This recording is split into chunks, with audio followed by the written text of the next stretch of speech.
Siapa di sini kalau bikin putu ayu bagian kelapanya nggak bisa rapi dan kadang-kadang malah jadi ambyar. Sini-sini merapat, aku bakalan share caranya supaya kelapa di putu ayu kalian itu terlihat rapi. Sekalian aku bakalan share juga resep kue putu ayu yang menul-menul dan gembul seperti ini. Ini lembut, nggak seret di tenggorokan. Yuk langsung aja kita ke resepnya. Pertama siapkan kelapa parut setengah tua, tambahkan sedikit garam dan juga tepung maizena. Kemudian ini diaduk rata. Gunanya tepung maizena di dalam kelapa ini supaya kelapanya itu nanti stay, dia bakalan rapi ketika dicetak. Kalau semua udah tercampur rata, ini tinggal dikukus selama kurang lebih 15 menit. Sambil menunggu kelapanya, lanjut kita bikin untuk adonan kue putu ayunya. Pecahkan 2 butir telur, kemudian tambahkan gula pasir. Kemudian di mixer menggunakan kecepatan yang paling tinggi sampai gulanya ini benar-benar larut. Di sini aku nggak tambahkan emulsifiernya dulu, tapi aku mau pastikan gulanya sampai benar-benar larut. Ini memakan waktu kurang lebih sekitar 7 menit. Selanjutnya masukkan tepung terigu, ini sebelumnya udah aku ayak. Kemudian kita tambahkan juga santan instan yang sudah dicampurkan dengan air. Lalu mixer kembali adonan menggunakan speed yang paling rendah sampai adonannya ini tercampur rata. Ini nggak usah terlalu lama, cukup diaduk selama kurang lebih 1 menit aja. Nah, segini udah cukup. Nah, terakhir di sini aku mau tambahkan untuk emulsifiernya, di sini aku pakai jenis SP. Kemudian di mixer lagi menggunakan kecepatan paling tinggi sampai adonannya ini setengah mengembang. Setelah adonannya setengah mengembang, lanjut di sini aku mau tambahkan sedikit garam dan juga baking powder. Tapi untuk baking powdernya ini opsional, boleh pakai, boleh juga tidak. Selanjutnya di mixer lagi menggunakan kecepatan yang paling tinggi sampai adonannya menjadi kental putih berjejak. Karena tadi tepung dan SP-nya masuk secara bersamaan, jadi biasanya adonan jadi lebih berat. Jadi nanti ketika mixer, naikkan speednya ini secara berkala ya, jangan langsung sekaligus supaya mixer kalian gak cepat rusak. Selanjutnya ini jangan lupa disisir di bagian pinggir-pinggirannya untuk memastikan semua bahan tercampur rata dan tidak ada endapan di dasar wadah. Kalau semua bahan udah tercampur rata, di sini aku mau bagi-bagi adonan dan aku mau berikan pasta. Untuk pastanya silahkan disesuaikan aja dengan selera masing-masing. Kalau di sini aku bagi 3 rasa. Yang pertama di sini aku pakai pasta strawberry.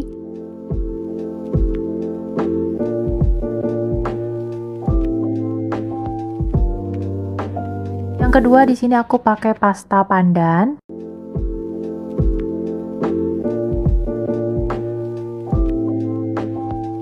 Dan yang terakhir di sini aku pakai pasta rasa taro.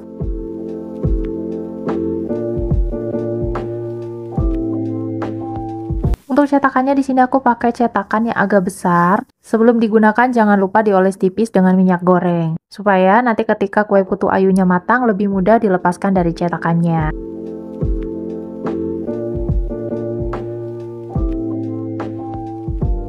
Dan ini kelapa parutnya yang udah kita kukus tadi udah siap untuk digunakan. Ambil 1 buah cetakan yang sudah kita oles tipis dengan minyak goreng, lanjut kita tuangkan kelapa parut yang sudah dikukus tadi. Pastikan kedua sisinya rata, kemudian ini ditekan-tekan menggunakan jari, ditekan sambil dipadatkan supaya nanti hasilnya itu nggak ambyar dan dia benar-benar mulus. Selanjutnya tuangkan adonan yang sudah kita buat tadi ke atas cetakan yang sudah kita beri kelapa parut.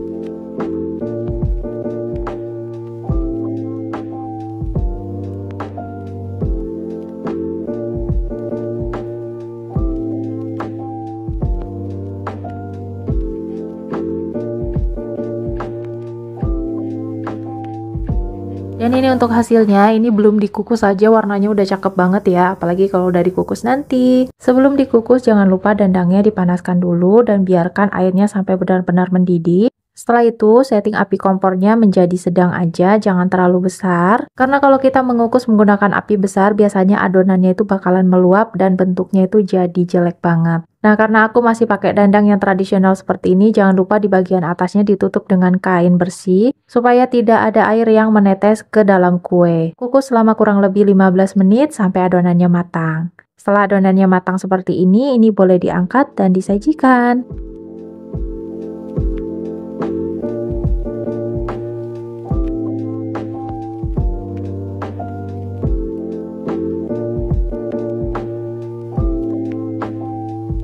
Nah, Nah, ini untuk hasilnya, di bagian atasnya itu mulus karena tadi kita ngukusnya menggunakan api sedang aja. Dan ini nggak susah untuk dikeluarkan dari cetakan karena tadi kita sudah oles tipis dengan minyak goreng. Tuh, bisa dilihat ya, untuk kelapanya ini bener-bener rapi dan ini tuh cantik banget. Dan ini untuk yang rasa pandan ya teman-teman tuh. Dia terlihat rapi di bagian kelapanya karena tadi kita udah kasih tepung maizena sebelum dikukus ya.